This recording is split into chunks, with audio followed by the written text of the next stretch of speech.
Hello, once again I welcome you to the video lecture on transformers and generators. Again, this is a continued part of the third module. So this is the first part of third module is that three winding transformer and cooling of transformers. In earlier videos, we studied three winding transformers. In this video, let us study cooling of transformers. So what do you mean by the cooling of transformers? Cooling of transformer, it is nothing but it is a process by which heat generated in the transformer which can be dissipated and which can be treated as a water, the safer value. And this can be achieved by various methods of cooling.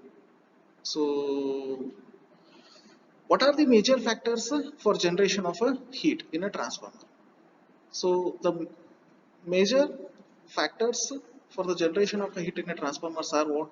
The hysteresis, eddy current, iron and copper losses. So these are the major factors for the generation of heat in a transformer.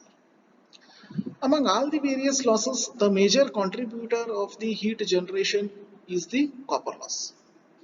In these factors, the major contribution of water, the heat generation will be water by the water copper loss.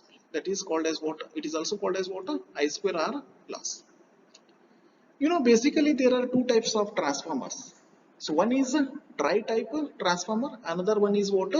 Oil immersed type transformer. So in both type of transformers, so what are the cooling methods are followed? So that we'll discuss here. So this is what a dry type transformer.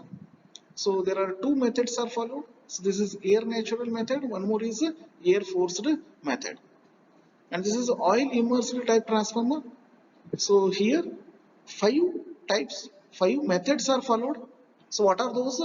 Oil natural, air natural method, oil natural air forced method, oil forced air forced method, oil natural water forced method, and oil forced water forced method.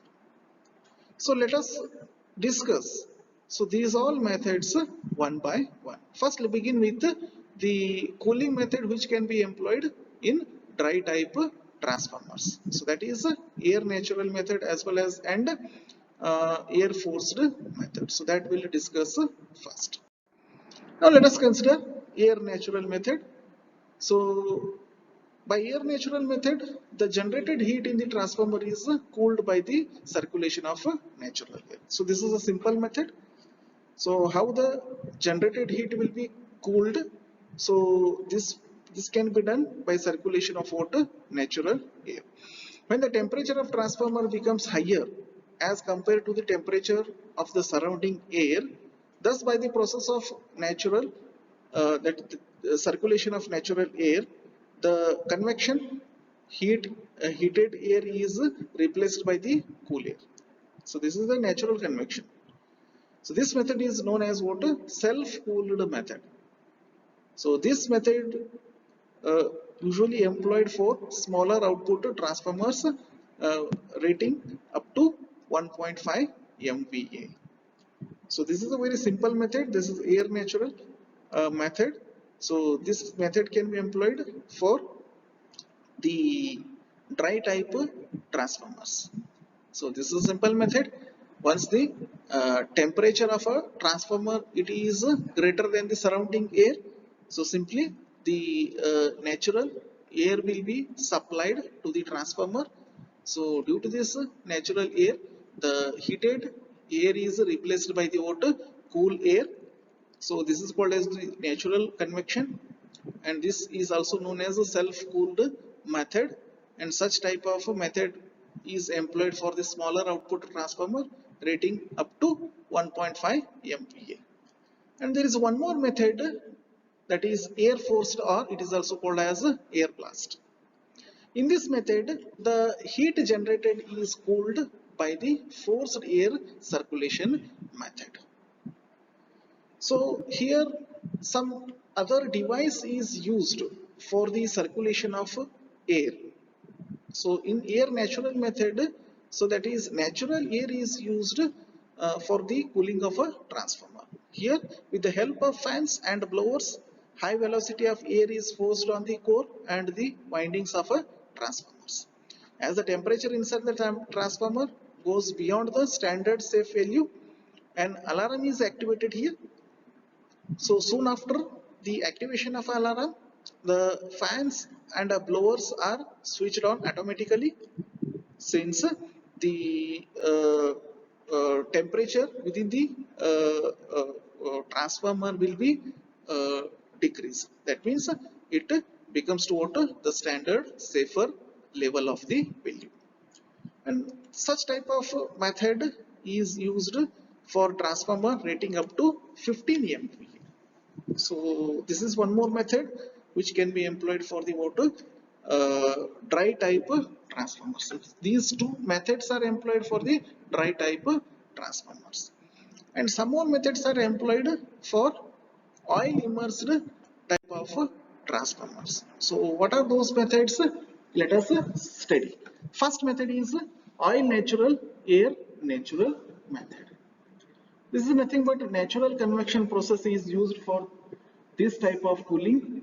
So see, so here the assembly of the core and winding are placed in the oil immersed tank. As the core and the winding is heated up, so here the core or the winding which is heated up, the temperature of the oil in the transformer rises. So here whatever be the oil temperature, so oil temperature will go to it is rises. As a result of rise in the oil temperature, the oil moves upward and flows from the water upper portion of the transformer tank. So here the oil will go here, flows here. So this hot oil dissipates heat in the air by natural convection and conduction process. So here this heat oil that this will be hot oil will be what dissipates heat in the air by natural convection and conduction process. Here the once the hot oil will be dissipated, that is heat will be dissipated out, the oil gets cooled by the circulation of natural air. So here the natural air is circulated here.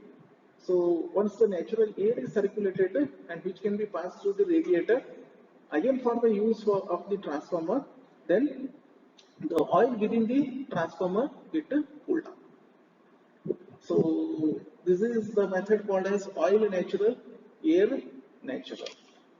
So this type of method, so which is used for the transformer rating up to 30 MVA. So what happens here? So in this type of transformer, the core and windings which are placed within the oil immersed tank. So once the core and windings are heated up, the whatever be the oil present within the tank, so it will be water rises and it flows upwards from the upper portion of the transformer tank. So here the whatever be the heat present in the water hot oil, so that will be dissipated out. So soon after the dissipation of the water heat from the hot oil, so there will be a the circulation of the water natural air. So the water radiator. So then this oil will be water it is cooled down. So such type of method which can be employed for the transformer rating up to 30 MVA. And there is one more method which can be employed for the oil immersed type of transformer, that is oil natural air forced method. So here oil natural air forced method. So here also the core and winding is placed within the water tank where the oil is present. So here what happens? So instead of natural air, by the application of blower or fan, the air will be forced in within the radiator. So oil natural air force method is used for the cooling of transformer operating up to 60 megavolt ampere transformer. And in this method, the forced air is used for the purpose of cooling the transformer. See how the forced air will be given. So this forced air will be given by the water, the fans or a blowers. Here the fans or blowers are considered here. Through these fans and blowers, the forced oil will be water injected within the tank. Then if the forced air will be injected within the tank, so automatically what happens? So whatever be the heat consists by the hot oil, so that will be dissipated out, and the oil will be, it is cooled down and it reaches the water, the safer level. So this is one more method which can be used in case of oil immersed type of transformer. And there is one more method is used, that is oil forced air forced method. So here the name itself indicates that is both oil and air are applied by force for cooling the transformer. So this is the water, the representation, that is diagrammically how we can show, that is oil forced air forced method. So this is a transformer tank where the core and winding is placed, and the heat exchanger is installed, through which hot oil is circulated with the help of a pump. So this is a heat exchanger. So what it does, heat exchanger, just whatever will be heat present in the hot oil, so that will be water, it is exchanged.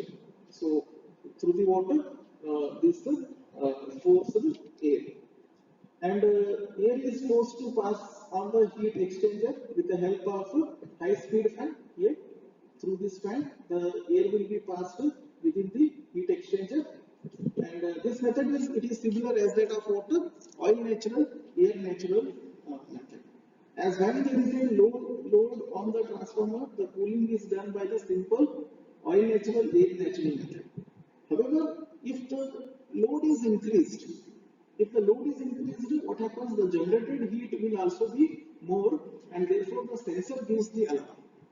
Once the sensor gives the alarm, so then automatically the dissipation of heat has exceeds the safe value, and as a result that the fans and pumps are switched on. So these two are switched on. So automatically the oil will be flowed through the water heat exchanger. Then automatically here the heat will be water dissipated out, and so this oil will be reached to the water safer value. So this is the one more method, that is oil forced air forced method, that is used for the cooling of transformer. So which type of transformer? That is oil immersed type of transformer. And there is one more method, that is oil natural water forced method. You know, in oil natural water forced cooling method, the transformer core and the windings are immersed in the oil tank. A radiator is installed outside the tank.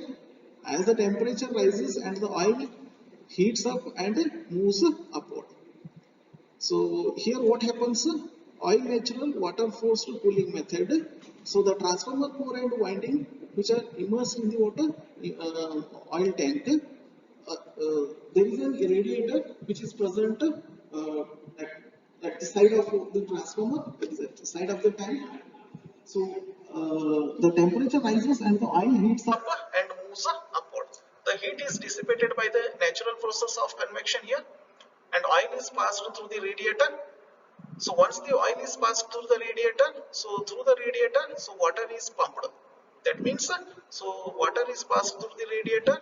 So due to that water, so the oil will be, it is cooled. So that means so there will be heat will be exchanged by the heat exchanger for cooling the oil. So this is one more method, that is oil natural water forced method. And there is one more method, that is oil forced water forced method. So again here, so there is a heat exchanger. So core and winding which is placed within the tank where the oil is immersed, oil is present, transformer oil is present. A heat exchanger is installed through which both oil and water are passed with the help of a pump. If the heat within the tank will be increases, so automatically the alarm it gives the what sign to cool down the oil. So since so this pump and so this pump will be what it is switched on. So once the pump will be switched on, so automatically what happens, this oil will be passed through this heat exchanger. So once the oil will be passed through the heat exchanger, so here the water is also passed through this heat exchanger. So what happens, so there will be water, the heat will be exchanged, that means oil will be cooled down. So once the oil will be cooled down, again it is circulated to the water tank itself, and whatever be the hot water, so that hot water will be water, it is removed out through the water outlet of a heat exchanger. So this is one more method, so that is oil forced water forced cooling method. So these are the some methods which are employed for cooling the oil immersed type transformers. So this is about cooling of transformers. So in the next video we'll come up with some more bits. So that is second part of the third module. Till then, thank you. Bye.